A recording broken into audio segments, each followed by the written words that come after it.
Media association ఏదైతే Chitragupt channel Girish దారమోని మీద దాడి జరిగినప్పుడు ఆ సందర్భంగా ఏర్పడినటువంటి తెలంగాణ డిజిటల్ మీడియా అసోసియేషన్ కూడా ఇదే కోరుకుంది.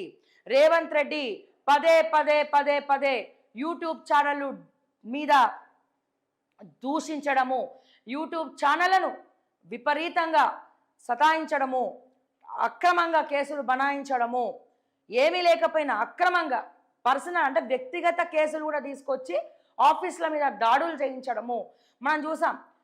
మొన్నటి వరకు యూ న్యూస్ చిల్క ప్రవీణ్ అన్నను ఎట్లా ఇబ్బంది పెట్టినారు, శంకర్ని ఎట్లా ఇబ్బంది పెట్టినారు, తర్వాత మన చిత్రగుప్త గిరీష్ని ఎట్లా ఇబ్బంది పెట్టినారు. సో ఇవన్నీ ఇప్పుడు మాట్లాడితే వీళ్ళు కొంతమంది మాట్లాడుతున్నారు, కొంతమంది వన్ సైడ్ మాట్లాడతారు, అది మాట్లాడతారు, ఇది మాట్లాడతారు. సరే నేను ఎప్పుడైతే వన్ సైడ్ మాట్లాడలేదు, నేను అన్ని పార్టీలను క్వశ్చన్ చేసుకుంటూ వచ్చిన. కానీ శాటిలైట్ మీడియాలో ఎంతమంది పార్టీలను అడ్రస్ చేస్తూ డైరెక్ట్గా ప్రత్యక్షంగా సపోర్ట్ చేస్తున్నారండి. చంద్రబాబు నాయుడు శాటిలైట్ ఫండింగ్ ఇచ్చే శాటిలైట్ మీడియాలు ఎన్ని ఉన్నాయండి, రేవంత్ రెడ్డి ఫండింగ్ ఇచ్చే శాటిలైట్ మీడియాలు ఎన్ని ఉన్నాయండి. డైరెక్ట్గా బీఆర్ఎస్ పార్టీకి అయితే టీ న్యూస్ ఛానలే ఉంది. అంటే శాటిలైట్లో ఉన్న వాళ్ళందరేమో వన్ సైడ్ మాట్లాడచ్చు, ఇక యూట్యూబ్లో వన్ సైడ్ మాట్లాడితేనేమో మీరు జీర్ణించుకోలేరు, మీకు డైజెస్ట్ కాదు. అది న్యాయం ఎట్లయితుంది, ఇది అన్యాయం ఎట్లయితుంది అండి. ఇది ఆ ఊరికి ఈ ఊరు ఎంత దూరమో ఈ ఊరికి ఆ ఊరు అంతే దూరం కదా. దీనికి శాటిలైట్ వాళ్ళకి మండుతూ ఉంటుంది ఇక ఎంతసేపు.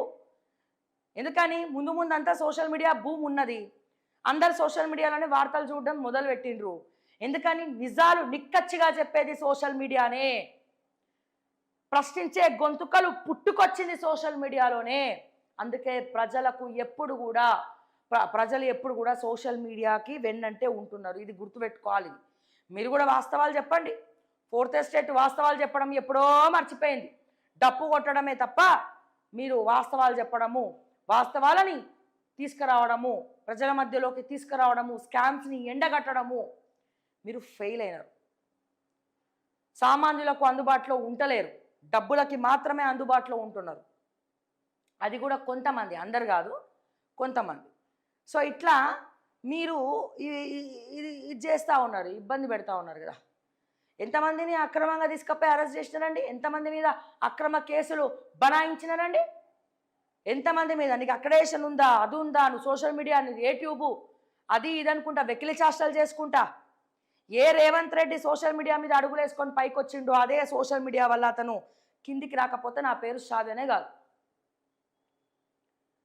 మేము చించేస్తాం, నాకు ఇవ్వకపోతే ఇవ్వకు, నువ్వు స్టేట్ నుంచి కాకపోతే నేను సెంట్రల్ నుంచి తెచ్చుకుంటా రేవంత్ అన్న.